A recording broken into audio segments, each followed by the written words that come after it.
Hi friends, welcome to our channel Little Champs. Today we will discuss the topic chapter electricity from our science book of physics chapter 3 electricity. तो हमारी NCERT में ये chapter 13 है और हमारी physics की book का chapter 3 है इलेक्ट्रिसिटी क्लास 10th की। तो इसके बारे में आज हम लोग डिटेल में इस वीडियो में जाएंगे और इसके जो टॉपिक्स हैं वो डिस्कस करेंगे। इसके बारे में डिटेल में जानेंगे क्योंकि बहुत ही ज़्यादा इंपॉर्टेंट चैप्टर है, very important chapter of class 10th। Important chapter है ये और इसमें कुछ बेसिक्स फॉर्मूले हैं जो कि हमारे न्यूमेरिकल्स करते समय यूज़ होते हैं, तो उसको भी मैं अलग से आपको लिखवाती चली जाऊँगी। तो पूरा ये वीडियो बहुत ही डीपली जाएगा, तो please like the video and watch the video till the end. So let's start. Topic to be discuss, ये वो टॉपिक्स हैं जो हम लोग को डिस्कस करने हैं, जो हम लोग इस चैप्टर्स में देखेंगे। इस चैप्टर्स में जो टॉपिक्स आएंगे वो ये सब लिखे हुए हैं। तो चलिए आइए देख लेते हैं। इलेक्ट्रिसिटी, नाम ही चैप्टर का इलेक्ट्रिसिटी है तो उसके बारे में पढ़ना तो बनता ही है। क्या होता है इलेक्ट्रिसिटी बताएंगे। टाइप्स ऑफ इलेक्ट्रिसिटी, इलेक्ट्रिसिटी के सब टॉपिक्स हैं दो, types of electricity, insulator and conductor. अब दूसरा टॉपिक है जो हमारा इस चैप्टर का वो इलेक्ट्रिक चार्ज एंड करंट। ये दो टॉपिक हम लोग इस वीडियो में डिस्कस करेंगे, पूरा डीपली जाएंगे सब टॉपिक के साथ, और जो रिमेनिंग टॉपिक्स है वो नेक्स्ट वीडियो में हम लोग डिस्कस करेंगे। आइए देखते हैं रिमेनिंग टॉपिक्स हैं क्या। पोटेंशियल डिफरेंस, पोटेंशियल डिफरेंस पर ओम्स लॉ। ओम्स लॉ इस चैप्टर का बहुत ही इंपॉर्टेंट टॉपिक्स है और इसके अंदर जो सब टॉपिक्स आते हैं वो resistivity, factor affecting resistor of a conductor, ये उसके दो सब टॉपिक्स हैं। और combination of resistance, combination of resistance, और उसके अंदर जो सब टॉपिक्स आते हैं वो सीरीज और पैरेलल होते हैं। अब आइए देखते हैं यहाँ पे heating effect of electric current. Heating effect देखेंगे इलेक्ट्रिक करंट का और इलेक्ट्रिक पावर पढ़ेंगे। Already we have discuss the power of in class 9, फिर क्लास 10th में भी ये आया है इलेक्ट्रिक पावर, डिटेल में जानेंगे इसके बारे में। सो let's start with first topic electricity. So guys discuss the topic electricity. Chapter का नाम ही इलेक्ट्रिसिटी है तो टॉपिक मैंने अलग से स्पेसिफाई नहीं किया क्योंकि यहाँ पे लिखा हुआ है इलेक्ट्रिसिटी। अब होता क्या है इलेक्ट्रिसिटी ये जान लेते हैं। The rate of flow of current in a circuit, flow of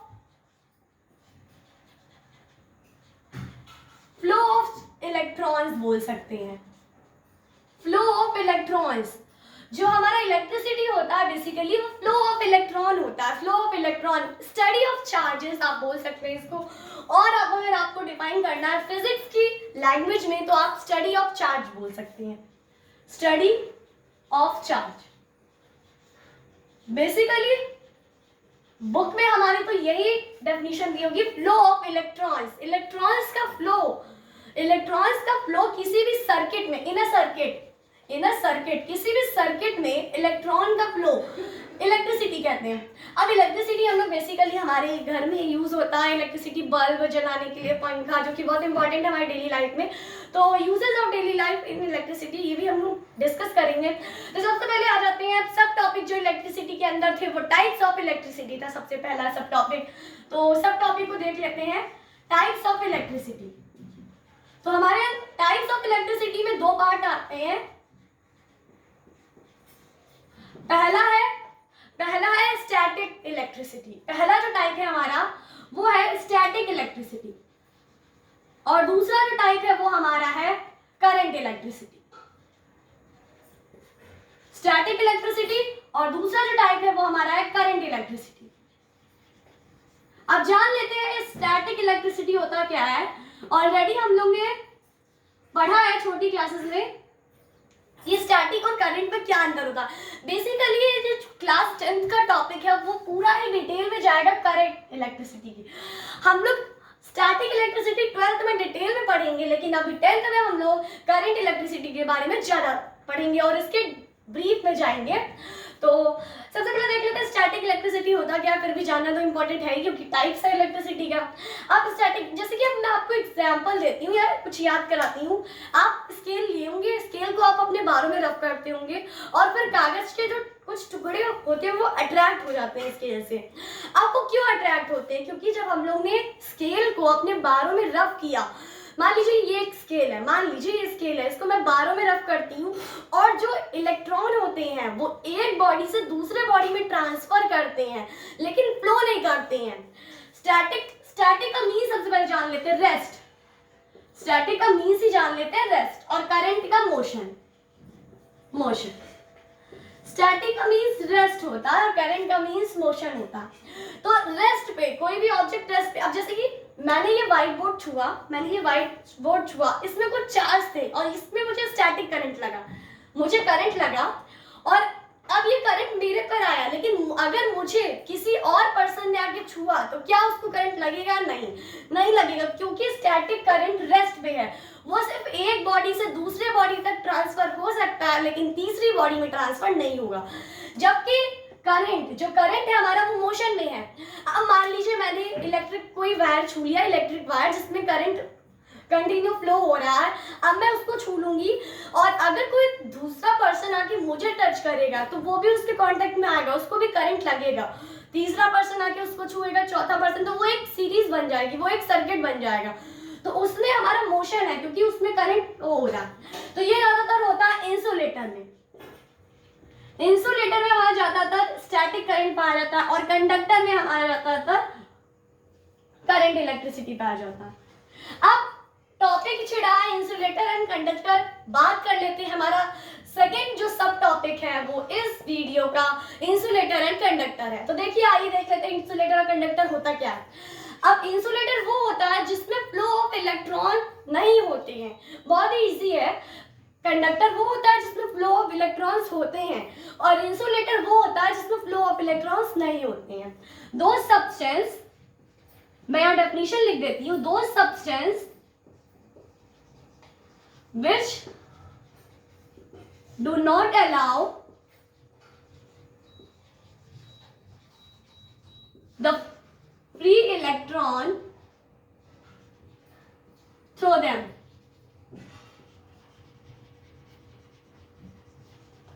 अब यही डेफिनेशन, बिल्कुल सेम डेफिनेशन कंडक्टर की भी होगी हमारी।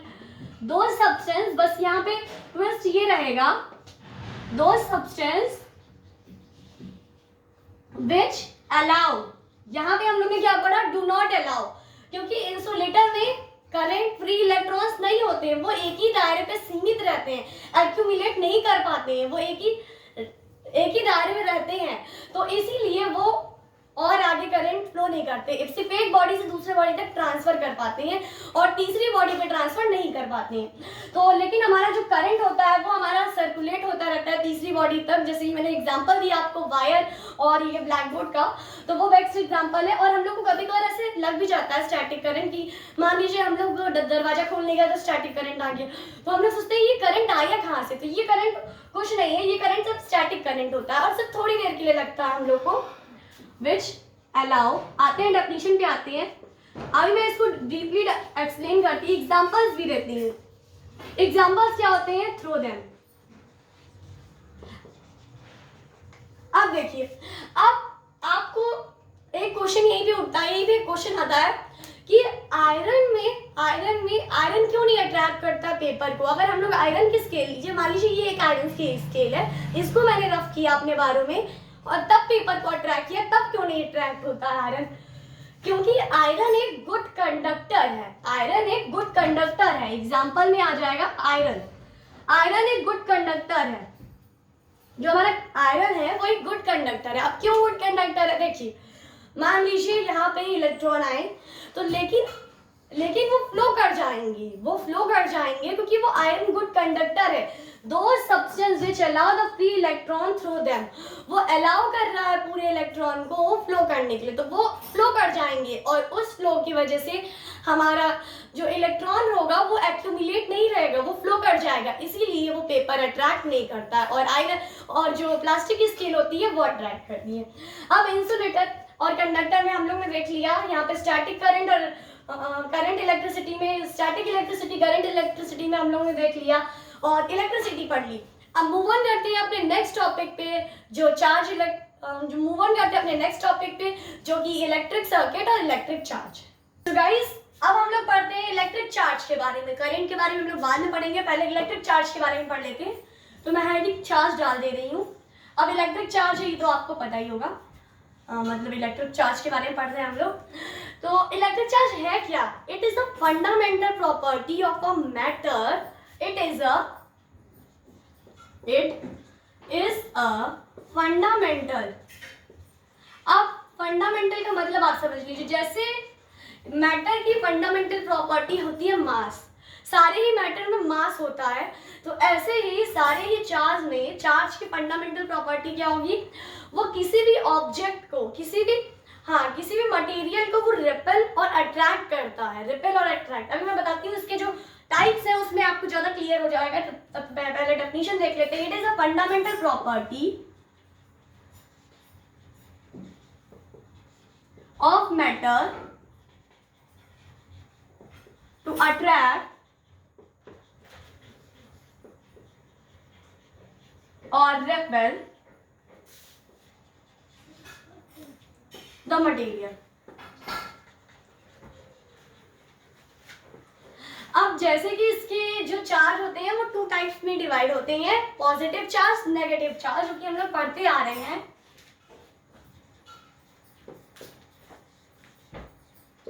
टू टाइप्स ऑफ चार्ज, एक होता है पॉजिटिव और एक होता है नेगेटिव।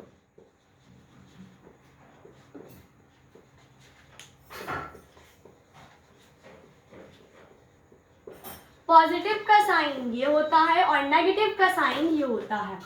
अब देखिए, जब हमारे पहले अट्रैक्ट की बात कर लेते हैं। जब हमारे कोई भी मटेरियल, जब हमारे प्लस अनलाइक चार्ज और माइनस, तो ये हमारे अट्रैक्ट करेंगे। ये अट्रैक्ट क्यों करेंगे? क्योंकि इनके पास अनलाइक चार्ज है, अनलाइक चार्ज, ये हमारे अट्रैक्ट करेंगे। अब जैसे कि आप मैग्नेट का एग्जांपल ले सकते हैं। मैं मैग्नेट के एग्जांपल से यहाँ पे आपको क्लियर कर रही हूँ। जैसे देखिए, एक मैग्नेट है, उसका एक पोल नॉर्थ होता है, एक पोल साउथ होता है, हम लोग को पता है। और यहाँ पे मैं दूसरा मैग्नेट बता रही हूँ जिसका साउथ पोल मैं इस साइड कर रही हूँ और नॉर्थ पोल इस साइड कर रही हूँ। अब बताइए, ये मैग्नेट, हम लोग कोई भी दो मैग्नेट को अगर ऐसे लाएंगे तो वो क्या करेंगे? वो अट्रैक्ट होंगे, क्योंकि इनके जो ये साइड है नॉर्थ और साउथ, वो अनलाइक चार्ज हैं, अलग है, बिल्कुल एक दूसरे से अपोजिट है, इसलिए ये लोग अट्रैक्ट करेंगे। अब अगर सिमिलर हो जाएंगे तो वो रिपेल करेंगे। अगर जैसे प्लस प्लस हो जाएगा तो वो दूर भागेंगे, माइनस माइनस हो जाएगा तो वो भी दूर भागेंगे, रिपेल करेंगे। रिपेल का मतलब यहाँ पे दूर भागना और अट्रैक्ट का मतलब यहाँ पे पास आना। तो ये हमारा इलेक्ट्रिक का चार्ज हो गया। अब हम लोग देख लेते हैं इलेक्ट्रिक चार्ज की यूनिट क्या होती है और इलेक्ट्रिक चार्ज को डिनोट किससे करते हैं। इलेक्ट्रिक चार्ज डिनोट होता है हमारा, it is denoted by Q, by letter Q।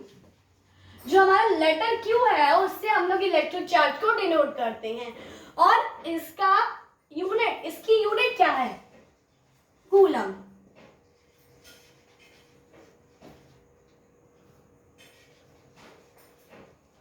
Coulomb, इसकी यूनिट कूलम होती है, जिसको हम लोग डिनोट करते हैं C से। अब हम लोग देख लेते हैं, इसकी यूनिट कूलम होती है जिसको हम लोग डिनोट करते हैं C से। अब हम लोग देखते हैं कि 1 कूलम क्या होता है। यहाँ पे एक क्वेश्चन आता है कि व्हाट डिफाइन 1 कूलम। अब 1 कूलम क्या होता है वो देख लेते हैं।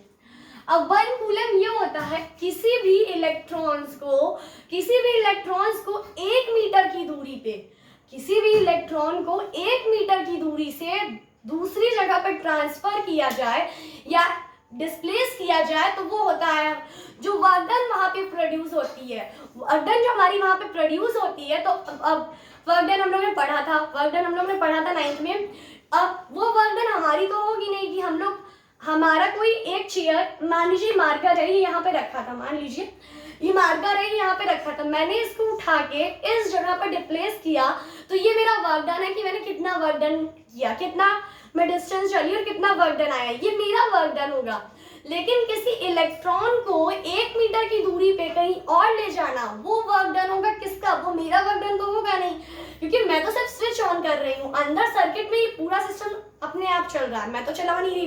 तो वो वर्क डन होगा, वो करंट का होगा, वो वर्क डन होगा करंट का। बेसिकली मैंने बताया ही था, इस चैप्टर में हम लोग करंट को ज्यादा ही डिटेल में पढ़ेंगे, तो वो वर्क डन होगा हमारा करंट का। तो 1 कूलम इस तरह हमारा डिफाइन हो सकता है। अब बात आती है एक यूनिट पॉजिटिव चार्ज की। यूनिट पॉजिटिव चार्ज की, अब यूनिट पॉजिटिव चार्ज क्या होता है?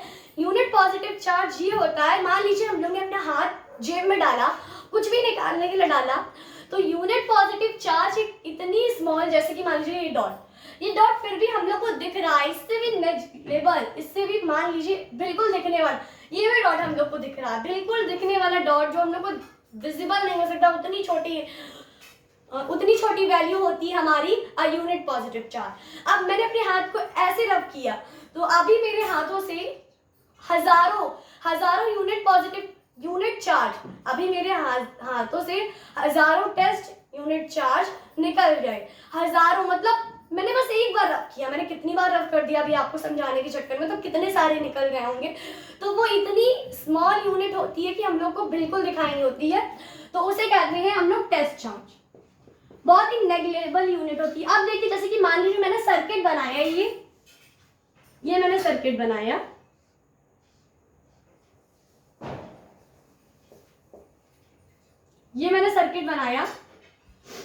ये सर्किट बन गया मेरा, ये सर्किट बनाया। अब इसमें अगर इसमें टेस्ट चार्ज हम लोग लेते हैं, टेस्ट चार्ज बेसिकली फिजिक्स में हम लोग टेस्ट चार्ज इंक्लूड करके ही सारी वैल्यू कैलकुलेट करते हैं, लेकिन टेस्ट चार्ज एक इतनी छोटी वैल्यू है कि अगर हम लोग इसमें टेस्ट चार्ज लें तो भी हमारे सर्किट में कोई फर्क नहीं पड़ेगा, और अगर हम लोग उसको निकाल भी दे तो भी हमारे सर्किट में कोई फर्क नहीं पड़ेगा। वो इतनी छोटी वैल्यू है, 0.00000, फिर 0 पे खत्म होगा, कहीं लास्ट में जाके 1 तो आएगा ही ना, तो वो इतनी छोटी वैल्यू है हमारी टेस्ट चार्ज। अब मूव ऑन करते हैं हम लोग इलेक्ट्रिक करंट पे। इलेक्ट्रिक करंट क्या है उस पर मूव ऑन करते हैं। तो गाइस अब हम तो पढ़ते हैं इलेक्ट्रिक करंट। इलेक्ट्रिक करंट क्या है? Basically the rate of flow of electron in a circuit is called electric current. बिल्कुल इलेक्ट्रिसिटी की जो डेफिनेशन है हमारी, वही हमारी आ जाती है इलेक्ट्रिक करंट। बेसिकली मैंने क्या बताया था दोस्तों आपको, मैंने फ्रेंड्स आपको यही बताया था कि बेसिकली ये जो हमारा वीडियो होगा, जो हमारा वीडियो टेक्स्ट, जो हमारा टॉपिक होगा, जो हमारा चैप्टर होगा, बेसिकली करंट के बारे में होगा, करंट के बारे में होगा। अब देख लेते हैं, it is defined as current, it is defined as the rate of flow of charge, the rate of flow of charge in a circuit is called current। तो बेसिकली बहुत ही इजी डेफिनेशन है, rate of flow of charge. अब देखिए current, rate of flow of charge का मतलब क्या है कि rate of flow of charge का मतलब डिवाइडेड बाय टी। अब इसको तो हम लोग डिटेल में जाएंगे जब हम लोग फॉर्मूला पढ़ेंगे, जब हम लोग करंट का फॉर्मूला पढ़ेंगे। करंट का फॉर्मूला क्या होता है? चार्ज अपॉन टाइम होता है करंट का फॉर्मूला। पहले हम लोग देख लेते हैं करंट को डिनोट किससे करते हैं। It is denoted by I, letter I. It is denoted by letter I। I से हम लोग बेसिकली इसको डिनोट करते हैं, ये I से हम लोग बेसिकली इसको डिनोट करते हैं, और इसकी SI यूनिट जो होगी वो ampere. SI unit of current is ampere. जैसे कि लेंथ की SI यूनिट मीटर होती है हमारी मैथमेटिकल में, वैसे ही फिजिक्स में करंट की SI यूनिट को हम लोग कहते हैं एम्पियर। SI यूनिट भी लिख देती हूँ मैं, आप लोग कंफ्यूज नहीं होंगे। तो SI यूनिट को कहते हैं हम लोग एम्पियर। अब इसको मेजर, अब इसका फॉर्मूला देख लेते हैं सबसे पहले। तो यहाँ पे एक फॉर्मूला निकल के आता है, I is equals to Q upon T. I is equals to Q upon T, मतलब I का हमारे यहाँ पे डिनोट करेंगे करंट से, Q हमारा मैंने अभी बताया आप लोग को गाइस की चार्ज, और टी हमारा टाइम। तो करंट की जो ये होगी, करंट का जो फॉर्मूला, यहाँ से हमको एक फॉर्मूला मिलता है जो कि मैंने बताया था स्टार्टिंग वीडियो में कि इसमें फॉर्मूला का रोल ज्यादा है, क्योंकि न्यूमेरिकल्स इसके ज्यादा आते हैं। तो current is equals to charge upon time, ये पहला फॉर्मूला हम लोग को यहाँ से मिलता है। अब आप इसको ऐसे लिखेंगे तो आपको ज्यादा क्लियर होगा, ऐसे सिंबल में लिखिए तो ज्यादा क्लियर होता है, अच्छे समझ में आता है। इतना लेंथी प्रोसेस आपको अपनाने पड़ता है, इजी लगता है, और इससे प्रॉफिट ये मिलता है। पहला हम लोग को करंट की पता चल जाती है, करंट को किससे डिनोट करते हैं, आई से। दूसरा हम लोग को ये पता चल जाएगा चार्ज को किससे डिनोट करते हैं, क्यू से। करंट को किससे डिनोट करते हैं, आई से। चार्ज को किससे डिनोट करते हैं, क्यू से। टी को तो जानते हैं, टाइम को तो सब कोई जानता है, टी से डिनोट करते हैं। तो अब आ जाते हैं कि इसको मेजर करने की एक डिवाइस आती है जिसका नाम है एमीटर। इसको मेजर करने के लिए एक डिवाइस आती है जिसका नाम है एमीटर। बेसिकली आपने फिजिक्स क्लास में देखा होगा कि एमीटर कैसा होता है, नहीं देखेगा तो आप गूगल पे जाइए, इसमें बहुत सारे स्क्रीनशॉट पड़ी होंगी एमीटर की, आप देख लीजिएगा वहां से। तो एमीटर एक ऐसी डिवाइस है, एमीटर एक ऐसा डिवाइस है जो हमारा करंट को नापता है।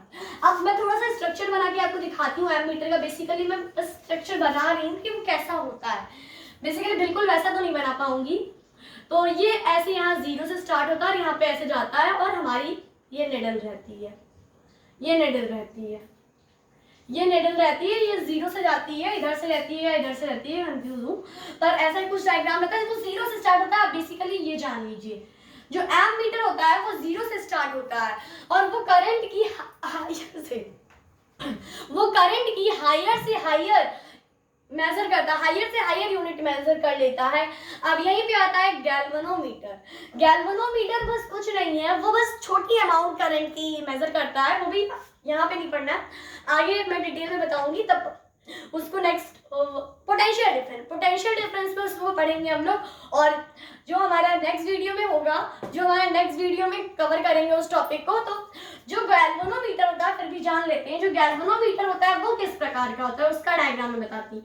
उसमें बस ये होता है 0 मिडिल में होता है और निडल मिडिल में होती है। इधर नंबर होते हैं, इधर नंबर पे, बस फर्क कितना होता है। यहाँ 0 से स्टार्ट होता है, इधर साइड कोई नंबरिंग नहीं होती, सिर्फ इधर साइड होती है। पर गैल्वेनोमीटर में हमारी नंबरिंग इस साइड भी होती है और इस साइड भी होती है, और निडल हमारी बीच में रहती है, 0 से स्टार्ट होता है। तो ये अंदर है गैल्वेनोमीटर और एमीटर। मैं उतना स्पेसिफिक डायग्राम तो नहीं बना पा रही। आप गूगल पे जाइए, वहां पे आप स्क्रीनशॉट देखिए, आपको ज़्यादा अच्छे से क्लियर हो जाएगा। डायग्राम भी डिफरेंस आपको पता चलेगा, क्योंकि डायग्राम में भी डिफरेंस जानना जरूरी होता है।